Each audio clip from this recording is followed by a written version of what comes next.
as you can see, the seminar's name is How to Lose Weight and Gain Shape for Life. Because losing weight actually is a pretty easy thing to do. Okay, any diet, any exercise program, any weight loss program will help you lose weight. The problem is keeping it off. Okay, and that's what I want to talk about today. What is the reason why so many people can't keep the weight off? First, I'd like to start with some statistics. Well, before we start with this, I love this quote. Knowledge is not power. Applied knowledge is power. It's not what you know, it's what you do with what you know that really makes a difference. A lot of people know that exercising is good for them. Well, not too many people are doing it. So knowing that exercise is good for you is not going to make any difference. Now, first I'd like to start with the weight loss industry. Financially, they're doing great. 1992, that's the year actually I got into the weight loss business. Okay, $30 billion a year, that's how much we were spending every year. Today we're spending over $60 billion per year. Okay, now let's see what we gain for our money. Nothing. During 1992, 12% of the US population was obese, 52% was overweight. Look at today, 35, 69. Although we double the amount of money we spend on weight loss products and services, we have nothing to show for it, except we spend more money. So the question is, what are we doing wrong? Because obviously we're doing something wrong. Over my 20 years in the weight loss field, I've identified 4 fundamental mistakes that I find most weight loss programs make. And I find that once we fix those 4 mistakes, voila, you're able to not just lose the weight, but keep it off. And to me, what is the point of losing weight if you're not going to keep it off? There's no point. It's a waste of time. Now, fundamental mistake number 1, they expect people to change overnight.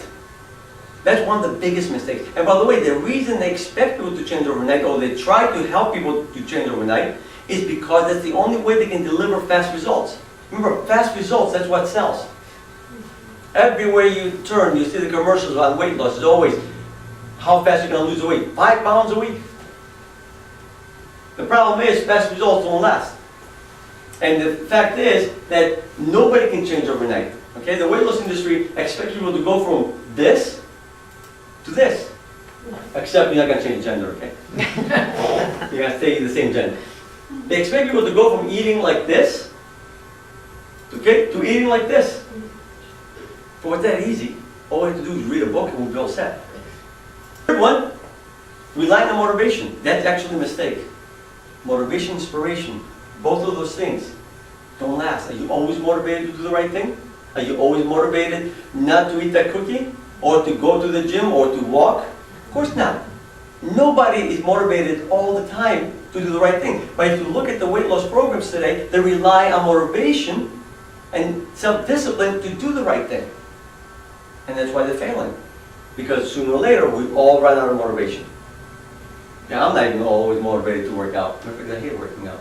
If you look at the diet industry, and all they talk about is labeling foods, healthy, unhealthy, fattening, not fattening. And they forget the basics. What is the purpose of eating? Okay? The purpose of eating is to nourish the body. How does the body tell you in its nourishment? Through hunger. When was the last time you read a diet or a nutritionist tell you, make sure you're hungry before you eat? Almost never. They tell you, oh, make sure you have breakfast, make sure you have lunch, don't go too long without food, don't go hungry, because your body's going to go into starvation mode. And that's one of the biggest mistake the diet industry makes, ignoring the basics. Because if you look at every health culture around the world, we, including the one I was raised in, we ate out of hunger. Every time we ate, we were hungry. It was drilled into our heads as kids. Don't you dare ruin your appetite when you come home for lunch. Fundamental mistakes, there's a lot of popular beliefs that are actually dead wrong. And remember, how do we get these beliefs? Marketing. You have enough money, and you can spend enough money on marketing, you can almost get people to believe whatever you want. And I want you to keep an open mind on this, because just because something is popular, it does not make it right. It doesn't make it wrong either, but it doesn't make it right necessarily. I mean, all you have to do is look back in human history, and you will see how many times popular beliefs have been wrong. You remember at one point, actually, before obviously any of us were born, we knew the earth was flat. We knew that. And some crazy guy comes along and says, oh no guys, it's round. And everybody laughed at him. So that's why I want you to keep an open mind. Okay? First belief, you need to work out hard to get results. Wrong. You don't need to work out hard, you need to work out consistently. Okay? If you're somebody that never really exercised before and hadn't exercised for a while, there's benefits of doing 1 minute of aerobics 3 times a week. And the other mistake the fitness professionals are making is that the first goal of an exercise program is not to get the results you want anyway. The first goal of an exercise program is to develop the habit of exercising. And the fact is, you get benefits from 1 minute. Unfortunately though, because we start believing that you must do at least 20 minutes, and a lot of trainers have bought into that idea. Somebody comes in, they're complete beginners, they tell them, well, you got to do at least 3 aerobic workouts for 20 minutes each. Now, if you're somebody that's very busy, you get home, you look at the treadmill, and you're like, I'm tired, 20 minutes, I'll forget, I'll skip it, I'll do it tomorrow. I'm going to have more motivation tomorrow. On the other hand though, if your goal was to do 1 minute, you get home, I don't care how tired you are. 1 minute is very easy to get on the treadmill. Goal number 1, get on the treadmill. But if you have this mindset that 20 minutes or nothing, because anything less than 20 minutes is a waste of my time, you don't get on the treadmill. And what I find with my clients, and again I've been in business for a long time, is that 1 minute becomes 2 minutes, and then 5 minutes, and then 20, and before you know it, you stay on the treadmill not because you have to, but because you want to. Now, we need to realize 4 things. First of all, we don't have a weight problem. Nobody has a weight problem. What we have is a habit problem. Because remember, weight is a side effect. The habit is what the problem is. And that's what we need to be focusing on.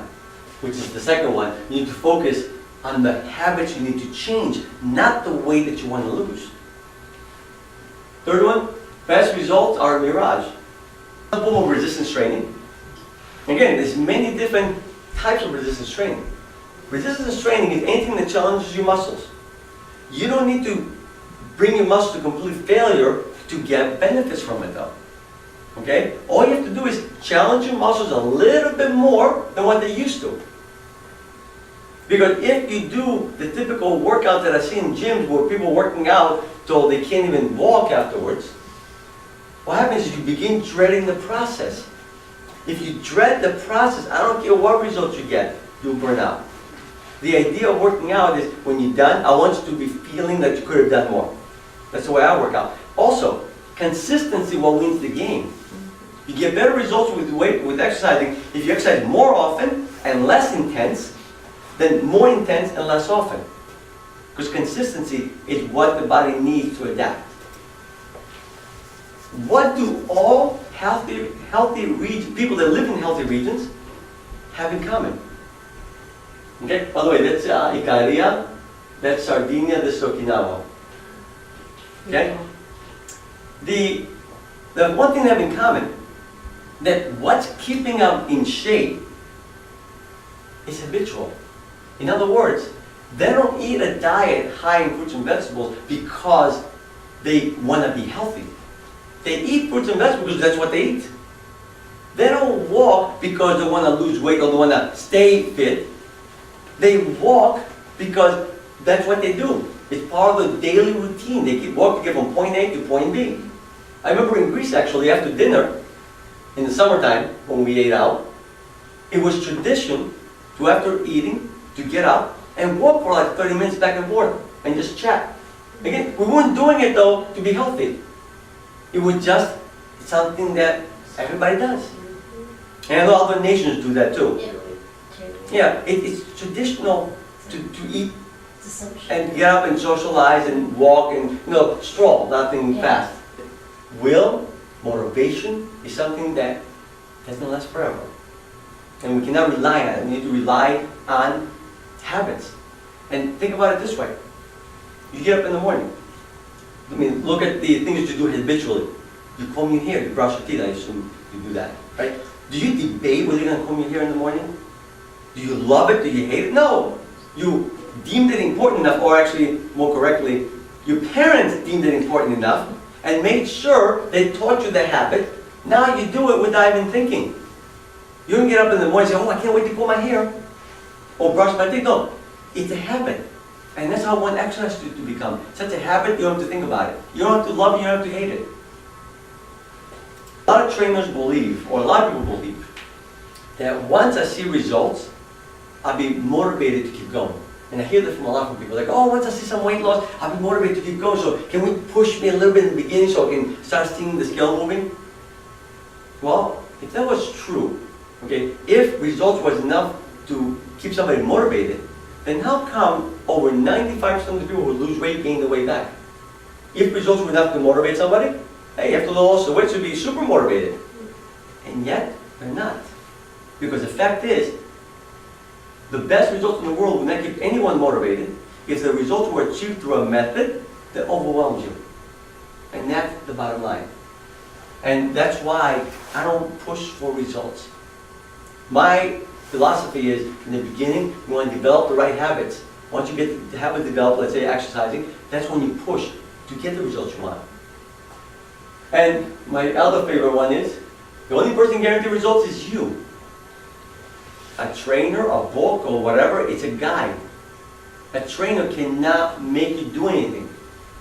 As a matter of fact, one of the advice I always give to my clients is that, you know, if you ever see a weight loss program that says, we guarantee weight loss, run the other way. Because how can they guarantee something that they have no control over? You know, it's different to say, if you follow our program, we guarantee you're going to lose weight. Now, we don't guarantee you're going to keep it off. That's another story.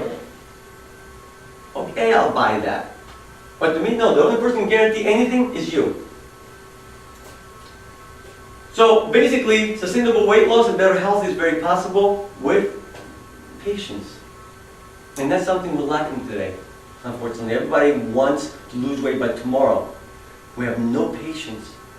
And to me, what is the point of losing weight fast if you're going to gain all the way back? Won't you rather take an extra month, 2 months, 3 months, half a year? We're not talking about years here, and do it the right way so you never have to worry about it again. And I always argue with people that the slow way is actually the fastest way to lose weight, because you have to do it only once.